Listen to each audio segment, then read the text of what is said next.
ধর্মনগরের অর্ধেন্দু ভট্টাচার্য স্মৃতি ভবন প্রাঙ্গণে বেটি বাঁচাও বেটি পড়াও থিমের উপর ভিত্তি করে যে ম্যারাথন দৌড় অনুষ্ঠিত হয়, এতে যারা প্রথম, দ্বিতীয়, তৃতীয় স্থান অধিকার করে তাদের হাতে পুরস্কার তুলে দেওয়া হয়।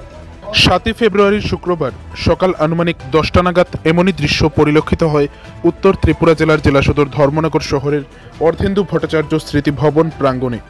শুক্রবার সকালবেলা প্রথমে ধর্মনগরের অর্ধেন্দু ভট্টাচার্য স্মৃতি ভবন প্রাঙ্গণ থেকে এই ম্যারাথন দৌড়ের শুভ সূচনা করেন উত্তর ত্রিপুরা জেলা পরিষদের সভাধিপতি অপর্ণা নাথ। মূলত ডিস্ট্রিক্ট লেভেল এই ম্যারাথনটি অনুষ্ঠিত হয় 10 ইয়ার সেলিব্রেশন অফ বেটি বাঁচাও বেটি পড়াও স্কিমকে কেন্দ্র করে। North district youth affairs and sports ধর্মনগরের উদ্যোগে এবং সোশ্যাল ওয়েলফেয়ার এবং সোশ্যাল এডুকেশন উত্তর ত্রিপুরা জেলার সহযোগিতায় এই অনুষ্ঠানটি অনুষ্ঠিত হয়।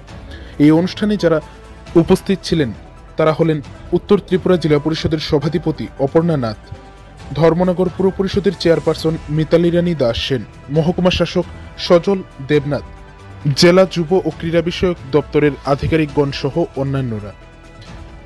এই ম্যারাথনে যারা প্রথম, দ্বিতীয়, তৃতীয় স্থান অধিকার করে তাদের হাতে পুরস্কার তুলে দেন উপস্থিত অতিথিরা। এছাড়াও এই ম্যারাথন প্রতিযোগিতায় যারা অংশগ্রহণ করে প্রত্যেককে সার্টিফিকেট দেওয়া হয়।